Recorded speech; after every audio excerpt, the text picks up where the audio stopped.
महायुति गठबंधन में बड़ी फूट। इंडिया गठबंधन में जल्द शामिल हो सकते हैं अजित पवार।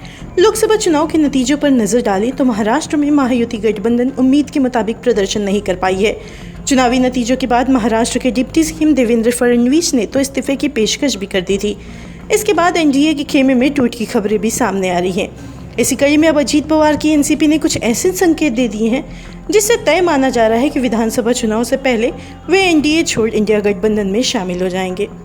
दरअसल सोमवार 15 जुलाई को जहां एनसीपी अजित गुट के कद्दावर नेता छगन भुजबल ने शरद पवार से मुंबई में उनके आवास सिल्वर ओक में मुलाकात की थी, तो वहीं फिर अजित पवार की पत्नी सुनेत्रा पवार भी शरद पवार के आवास पहुंची हैं।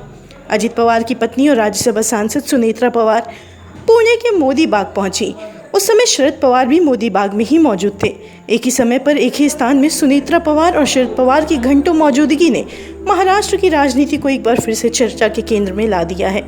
बता दें, इसके साथ ही बीते दिनों अजित पवार के कई विधायकों के शरद पवार गुट के साथ संपर्क बताए गए थे। ये सभी संकेत अजित पवार और शरद पवार गुट के साथ आकर एनडीए के साथ बड़ा खेला गिरने की ओर इशारा कर रहे हैं।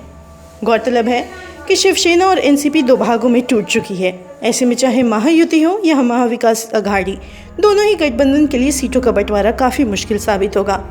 जाहिर तौर पर हर पार्टी चाहेगी कि उसे ज़्यादा से ज़्यादा सीटों पर चुनाव लड़ने का मौका मिले, जिससे वो राज्य की राजनीति में और मजबूत हो। साथ ही गठबंधन की सरकार में मुख्यमंत्री पद के लिए भी विधायकों की संख्या बेहद मायने रखती है। ऐसे में अजित पवार की एनसीपी, जिसे सीट शेयरिंग में कोई खास तवज्जो नहीं मिलने की बात सामने आ रही है और वे 60 से अधिक सीटों पर अपने उम्मीदवार उतारने की डिमांड पर अड़े हुए हैं, तो ऐसे में अजित पवार किसी भी समय कोई बड़ा फैसला ले सकते हैं।